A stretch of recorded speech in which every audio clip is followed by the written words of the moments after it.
장기로 투자하는 게 안전하고 효율적으로 투자할 수 있다. 장기 투자할 것과 유동성이 필요한 부분을 나눠 놓아야 된다. 저거요, 저거. 네. 부자 되는 재테크 원칙 당연히 있습니다. 그러면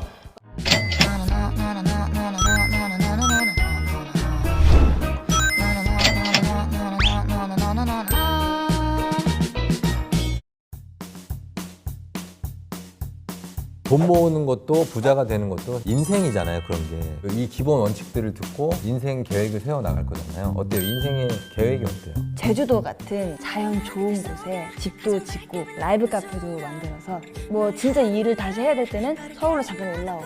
약간 은퇴는 아닌데 네, 활동도 하면서 그게 최고죠. 다 꿈꾸는 삶이죠. 쉽지 않죠, 근데. 정말 좋은 생각이신데요. 재테크 원칙에서도 사실은 이런 인생 계획을 제가 계속 여쭤봅니다. 아, 그 이유가 뭐냐면 무작정 부자만 되려고 투자만 하려고 했지 왜 내가 이 돈을 어디에 써야 될지 어떻게 모아야 되지 이런 부분에 대해서는 고민을 안 하더라고요. 그래서 비트코인이라든가 뭐 주식 급등주 이런 데에 몰빵을 하게 되는 거죠. 맞아요. 네. 빚내 사고. 네, 맞습니다. 우리 세정 씨와 같은 우리 20, 30대 분들한테 전해드릴 말은 목표를 세우라는 겁니다. 지금 몇 살 때부터 생각하는 거예요? 전 중고등학교 때부터 이게 되게 강했어요. 진짜요? 시크릿이라는 책을 너무 감명 깊게 읽었어서 나이대별로 목표를 꼭 세워라가 거기에 꼭 있어요. 그래서 저도 인생에 대한 목표도 물론 있었겠지만 연예계 생활에 대한 목표를 미리 세워뒀었어요. 아, 연예인이 안 됐는데도? 네, 될 거라고 생각해서. 아.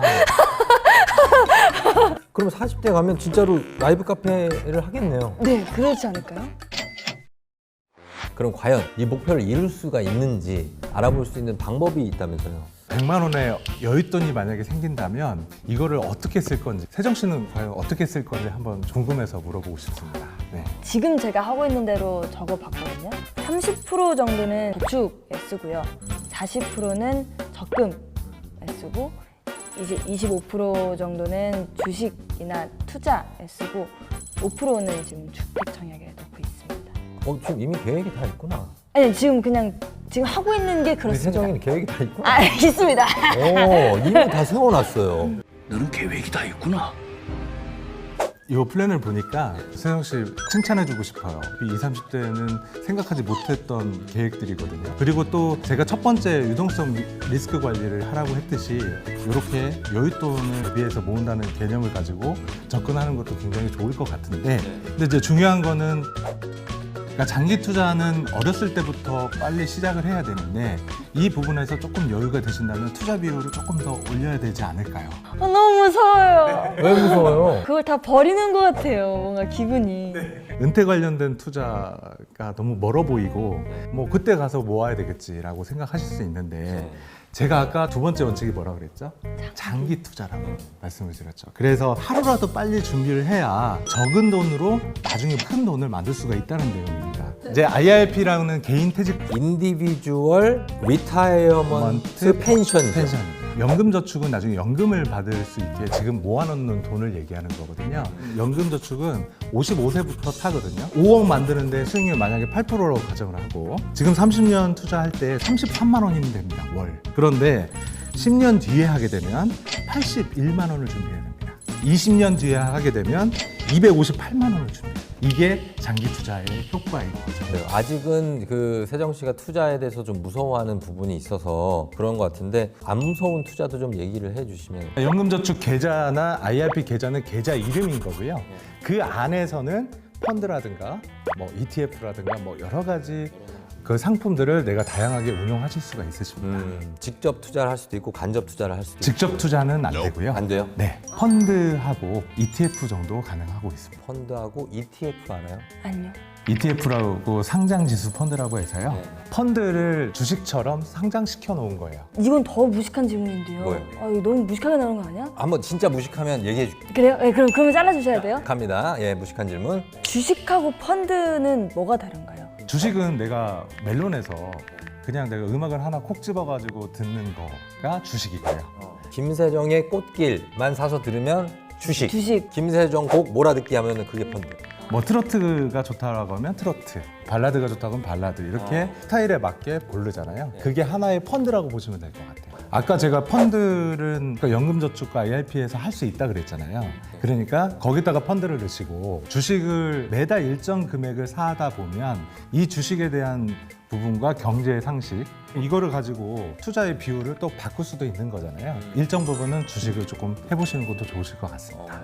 전 국민연금밖에 사실은 잘 몰라서 갑자기 어려워지네. 네, 멍 때리게 됐어요. 세정 씨는 지금 주식 투자해요? 주식 이제 막 시작했습니다. 어. 주린이에요, 주린이. 그래서 몇 개 샀어요? 3개 샀습니다. 아, 어떻게 올랐어요 좀? 하나만 오르고 지금 2개가 떨어졌는데 뭐 그래프가 이렇게 있잖아요. 그거를 샥 줄여서 계속 올랐으면 그래 얘도 오르겠지 하고 그냥 무시해두고 있는 편이에요. 그래서 아까 이제 설명드렸다시피 그 금액을 한 번에 투자하지 마시고 그니까요. 네. 아, 이걸 뒤늦게 알았어요.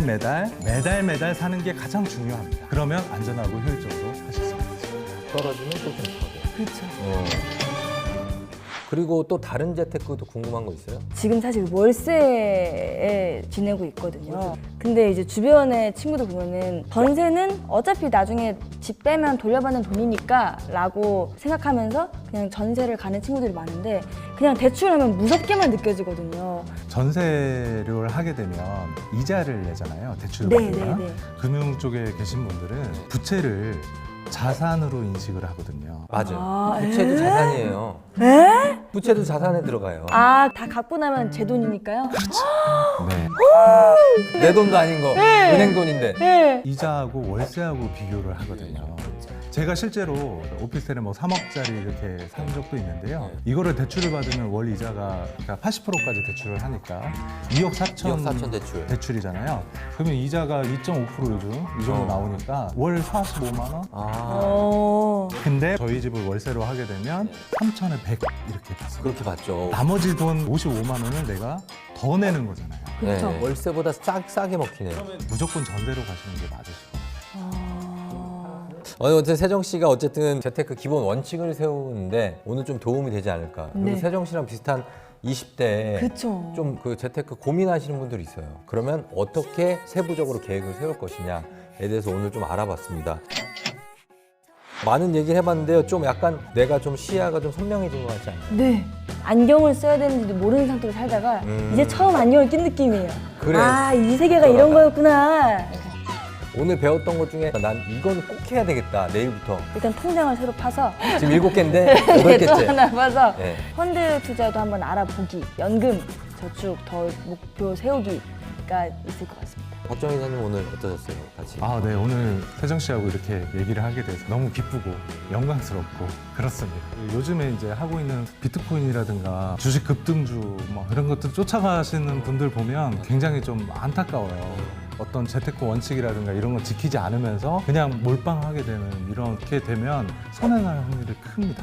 이제 성을 이렇게 뭐 돌이든 흙이든 뭐 이렇게 쌓아놓고 네. 그런 다음에 세부 전략을 짜는 게 엠빅 뉴스 구독과 좋아요, 알림 설정까지 부탁드립니다.